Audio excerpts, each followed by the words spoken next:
সিরিয়ার ক্ষমতাচ্যুত president Bashar আল আসাদকে রাশিয়ায় বিষ প্রয়োগে হত্যার চেষ্টা করা হয়েছে। এক প্রতিবেদনে এ তথ্য জানিয়েছে ব্রিটিশ সংবাদ মাধ্যম দ্য সান। কারা হত্যা করতে চায় বাশার আল আসাদকে?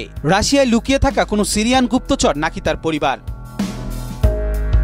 দ্য সানের প্রতিবেদনে বলা হয়েছে ২৯ মস্কোর এক নির্জন অ্যাপার্টমেন্টে বসবাসরত আসাদ হঠাৎ গুরুতর অসুস্থ হয়ে পড়েন। তিনি ২০২৪ সালের ৮ ডিসেম্বর সিরিয়া থেকে পালিয়ে মস্কোতে আশ্রয় নেন। সেখানে তাকে নিরাপদে রাখা হয়েছে বলেই ধারণা করা হচ্ছিল, কিন্তু সেই সুরক্ষার মধ্যে এমন একটি ঘটনা ঘটল।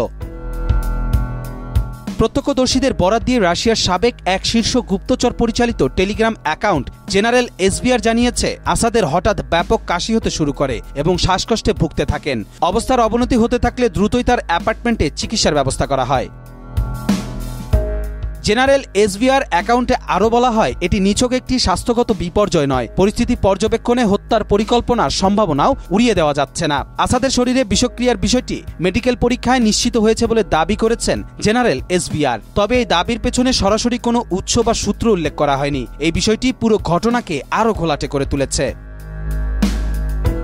রুশ সরকারের পক্ষ থেকে এ বিষয়ে এখনো কোনো আনুষ্ঠানিক প্রতিক্রিয়া জানানো হয়নি। এর আগে তুরস্কের গণমাধ্যমে প্রকাশিত খবরে বলা হয়েছিল, সিরিয়ার সাবেক প্রেসিডেন্ট বাশার আল আসাদের সঙ্গে বিবাহ বিচ্ছেদ চান স্ত্রী আসমা। শুধু তাই নয়, বিচ্ছেদের পর তিনি রাশিয়াও ছেড়ে যেতে চান। পরে বিষয়টি নাকচ করেন ক্রেমলিন।